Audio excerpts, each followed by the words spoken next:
हम पाठ 3 गोदोनम का ये चौथा दृश्य पढ़ रहे हैं। अभी तक हमने पढ़ा कि चंदन और मल्लिका दोनों जिनके पास गाय हैं, नंदिनी उसकी सेवा में लगे रहते हैं और गांव के सरपंच को दूध चाहिए तो बड़ी ज़्यादा मात्रा में दूध इकट्ठा करने के लिए वो नंदिनी की दिन रात सेवा करते रहते हैं। आइए अब हम पढ़ते हैं इसका चौथा दृश्य। कुंभकार। घट रचनायाम लीन गायति। घट रचना मतलब घड़ा बनाते हुए में लीन, जो घड़ा बना रहा है वो उसमें लगा हुआ गा रहा है एक श्लोक के माध्यम से। ज्ञात्वा जीविका हेतो रचयामि घटानहम जीवनम भंगुरम सर्वम यतेश मृतिका घट। श्लोक है कि यथा एशे मृतिका घट। यथ एशे मतलब यथा एशे कि जैसे यह, मृतिका घट का अर्थ होगा मिट्टी का घड़ा। जैसे ये मिट्टी का घड़ा है, सर्वम भंगुर जीवनम। सर्वम मतलब वैसे ही सारा, सर्वम मतलब सारा जीवन टूटकर, भंगुर का अर्थ होगा टूटकर, ये जीवन जो है समाप्त होने वाला है। कि जैसे ये मिट्टी का घड़ा है वैसे सारा जीवन भी टूटकर समाप्त होने वाला है। यह जानकर भी ज्ञात्वा अपि कि यह जानकर भी जीविका हेतु, जीविका के लिए, अपना जीवन चलाने के लिए अहम घटाम रचयामि मैं घड़ों को बना रहा हूँ। वापस देखेंगे ये श्लोक कि जैसे ये मिट्टी का घड़ा है कि मिट्टी का घड़ा कुछ समय बाद टूट जाएगा, फूट जाएगा, वैसे ही ये सारा जीवन है जो टूटकर समाप्त होने वाला है। ये जानकर भी मैं इन घड़ों को बना रहा हूँ। तभी चंदन का प्रवेश होता है। नमस्करोमि तात, नमस्कार करता हूँ तात। तात यहाँ पर पिता तुल्य शब्द संबोधन शब्द है। पंचदश घटान इच्छामि। पंचदश मतलब 15, घटान मतलब घड़े, 15 घड़े चाहता हूँ। किम दास्यसि क्या दोगे। तब देवेश बोल रहा है, जो कुम्हार है उसका नाम है देवेश। कथम ने क्यों नहीं, विक्रणाय एव एते कि ये बेचने के लिए ही है। ग्रहण घटान ग्रहण कीजिए, लीजिए इन घटों को। 500 रुपये काणी चे देही। 500 का अर्थ होगा 500 कि 500 रुपये दीजिए और इनको लीजिए। तब चंदन बोला, साधु ठीक है, परम मूल्य तो दुग्धम विक्रिय एव दातुम शक्यते कि परंतु मूल्य तो मैं तुम्हें दूध को विक्रय करके, दूध को बेचकर ही दे सकता हूँ। तब देवेश बोला, क्षम्यताम पुत्र, क्षमा कीजिए पुत्र।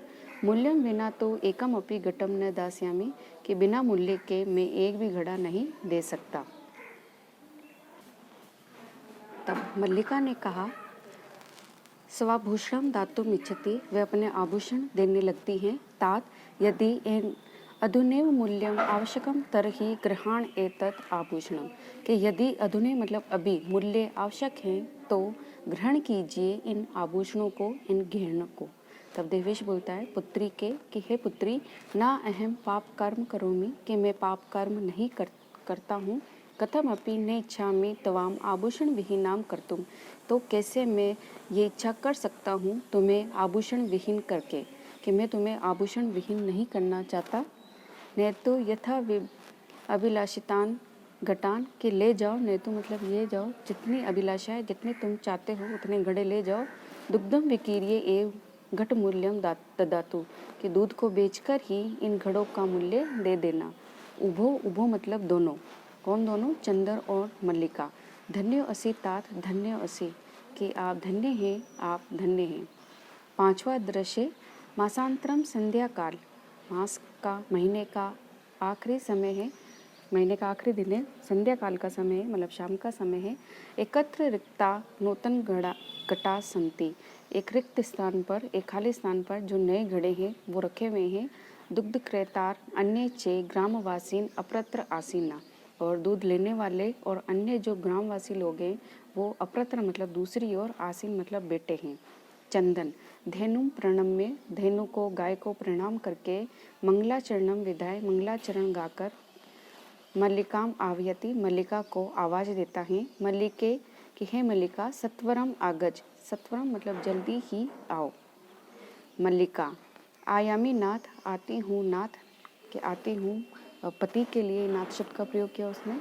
दोहनम आरभस्व तावत् कि अभी दोहन कार्य आरंभ कीजिए। तब चंदन यदा धेनु समीपम गत्वा दुग्धम इच्छति तदा धेनु पृष्ठपादेन प्रहति कि यदा मतलब जैसे धेनु को यदा मतलब जब गाय के समीप जाकर दोहन कार्य की इच्छा करता है, दूध निकालने को लगता है चंदन, तदा मतलब तब धेनु पृष्ठपादेन प्रहरती पिछले पांव से उस पर प्रहार करती है। चंदनाश्य पात्रेण से पतती चंदन पात्र के साथ गिर जाता है।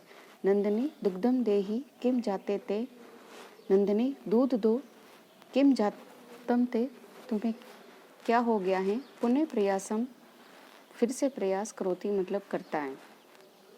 नंदिनी चे पुनः पुनः पाद प्राणिन ताड़ित्वा चंदनम रक्तरंजितम करोती। नंदिनी बार बार अपने पैर के प्रहार से उसको मारकर चंदन को रक्त रंजित कर देती है, मतलब खून से लथपथ कर देती है। हाँ हतोस्मि, अरे मैं हतोस्मि का अर्थ हो गया घायल हो गया। चित्कारम कुर्वन् पतति, चित्कार करता हुआ वे गिरता ही। सर्वे आश्चर्यं चंदनम अन्योन्यम च पश्यन्ति, सभी आश्चर्य के साथ चंदन को देखते हैं। मल्लिका चित्कारम श्रुत्वा झटिति प्रविश्य, उसका चित्कार, उसका रोने का क्रदन सुन के झटिति प्रविश्य, जल्दी से, झटिति का अर्थ होगा जल्दी ही प्रवेश करती है। नाथ किम जातम, हे नाथ क्या हुआ। कथम त्वम रक्त रंजित, तुम कैसे रक्त रंजित हो गए। तब चंदन कहता है धेनु दुग्धम अनुमतिम एव न ददाती, गाय दूध दोने की अनुमति नहीं दे रही है, दूध निकालने की अनुमति नहीं दे रही है। दोहन प्रक्रियाम आरभमाणम एव ताड़यति माम, कि जैसे ही दोहन क्रिया करता हूँ, जैसे ही दूध निकालना आरंभ करता हूँ, वैसे ही ये मुझे ताड़यति का अर्थ होगा मार रही है। माँ मतलब मुझे। मल्लिका धेनुम स्नेहन वात्सल्यन चे आकार्य दुग्धम प्रयतते, मल्लिका गाय को स्नेह के साथ वात्सल्य के साथ मतलब प्रेम पूर्वक उसको धोने के लिए प्रेरित करती हैं। किंतु धेनु दुग्धहीना एव इति अवगच्छति, परंतु गाय दूधहीन है, उसमें दूध नहीं है, ऐसा उसे पता चलता है। मल्लिका चंदनम प्रति, चंदन की ओर। नाथ अति अनुचितम कृतम आवाभ्याम यद, कि हम दोनों ने अनुचित किया है, अच्छा नहीं किया है। आवाभ्याम मतलब हम दोनों ने। मास पर्यंतम धेनु दोहनम कृतम, कि मास तक, पूरे महीने तक हमने गाय का दूध नहीं निकाला। स पीड़म अनुभवती, अब वह पीड़ा का अनुभव कर रही है। अतएव ताड़यति, इसलिए वे हमें ताड़ रही हैं, पीट मार रही हैं। तब चंदन बोला देवी मयापि ज्ञातम यत्, कि मुझे भी ये ज्ञात होता है कि अस्मादि सर्वदा अनुचित में कृतम यत्, कि हम लोगों के द्वारा ये हम सर्वदा मतलब हमेशा अनुचित ही किया गया। पूर्ण मास पर्यंतम दोहनम न कृतम, कि पूरे महीने तक हमने इसका दोहन नहीं किया, इसका दूध नहीं निकाला। अतएव दुग्धम शुष्कम जातम, इसलिए दूध सूख गया है। सत्यमेव उक्तम, इसलिए सत्य ही कहा गया है। कार्य यद अध्ये अनियम यत तद्ध्येव विध्यताम, विपरीते गतिर्यस्य से कष्टम लभते ध्रुवम। श्लोक के माध्यम से उसने बताया कि यत अर्थनीय, यत अर्थनीय का अर्थ होगा यहाँ पर कि जो आज करने योग्य कार्य हैं, जो आज करने योग्य कार्य है, उसे आज ही, अद्य एव विद्यताम का अर्थ होगा उसे आज ही कर लेना चाहिए। कि जो आज करने योग्य कार्य हैं उसे अद्यतेव का अर्थ होगा उसे आज ही, विद्यता मतलब कर लेना चाहिए। विपरीते गतिर यस्य से कष्टम लभते ध्रुवम, कि यस्य गति विपरीते, कि जिसकी गति विपरीत होती है, से ध्रुवम कष्टम लभते, वे निश्चित ही, या ध्रुवम का अर्थ होगा निश्चित ही, निश्चय ही कष्ट पाता है।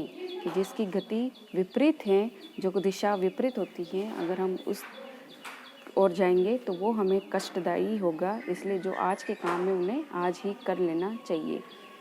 तब मल्लिका कहती हैं आम भृत्र, के हाँ पति शब्द को संबोधन के लिए भृत्र शब्द का प्रयोग हुआ। सत्य में सत्य ही कहा है। मयापि पठितम यत, मैंने भी यह पढ़ा है। सुविचार्य विधातव्यम कार्यम कल्याण कारिणीक्षणा यम करोति विचार्येतत् से विदिशति मानव, ये भी श्लोक है कि कल्याण कारणक्षीणा कार्यम, कल्याण कार्यक्षीणा का अर्थ होगा कि खुद का भला चाहने वालों के द्वारा, कि भला चाहने वाले के द्वारा कार्य मतलब काम को सुविचारे, सुविचारे का अर्थ होगा अच्छी तरह से सोच विचार के, विद्यातव्य का अर्थ होगा करना चाहिए। कि यह मानव, कि जो मानव करोति विचार्य एतत्, कि यह वह जो कार्य हैं बिना विचार किए, बिना सोच के करता है, से विदिशति, वह दुखी होता है। इसलिए श्लोक वापस देखो कि भला चाहने वालों के द्वारा काम को अच्छी तरह सोच कर ही करना चाहिए। जो मानव ये कार्य बिना सोच के करता है वह हमेशा दुखी ही होता है। तो जब भी हम कोई काम करें तो पहले सोच समझकर अच्छे तरीके से फिर करना चाहिए उसको। आगे देखें, किंतु प्रत्यक्षतया अद्य एव अनुभूतम् एतत्, किंतु आज प्रत्यक्ष ही मैंने इसका अनुभव किया है। ये मल्लिका कह रही हैं कि मैंने भी बिना सोचे बिना विचारे काम को किया और आज मैं दुखी हो रही हूँ। सर्वे, जो वहाँ पर सभी लोग इकट्ठा थे, वो बोल रहे हैं दिनस्य कार्यम तस्मिन्नेव दिने कर्तव्यम, कि दिन का कार्य उसी दिन में कर लेना चाहिए। जो आज का कार्य है उसे आज ही कर लेना चाहिए। ये एव न करोति, कि जो ये कार्य नहीं करते हैं, जो वो वैसा कार्य नहीं करते हैं, इसे कष्टम लभते ध्रुवम, कि वे निश्चित ही कष्ट का अनुभव करते हैं। जवनिका पतनम, जवनिका मतलब पर्दा, पर्दा गिरता है। सर्वे मिलिता गायन्ते, सभी मिलकर गाते हैं। आदानस्य प्रधानस्य कर्तव्यस्य च कर्मण क्षिप्रम अक्रियमाणस्य काले पिबति तदृशम। क्षिप्रम मत का अर्थ होगा यहाँ पे, क्षिप्रम मतलब तुरंत, जल्दी, शीघ्र ही। अक्रियमाणस्य का अर्थ होगा नहीं किए गए कार्य, कि शीघ्र ही नहीं किए गए कार्य का। आदानस्य प्रदानस्य, लेने का और देने का, और कर्तव्य चे, और करने का, करने योग्य कार्य का अर्थात कर्तव्य का, उसका रस, तद रसम पिबति, उसके रस को समय या काल पी जाता है। अर्थात कि हमें किसी से कुछ लेना है या देना है या ज़रूरी काम करना है तो उसे तुरंत कर लेना चाहिए, नहीं तो समय उस कार्य के आनंद का रस पी जाता है। इस प्रकार इस पाठ से ये शिक्षा मिल रही है कि जो कार्य रोज़ करने हैं उन्हें रोज़ ही कर लेना चाहिए, कभी कल के भरोसे नहीं छोड़ना चाहिए और आज के कार्य को आज ही कर लेना चाहिए।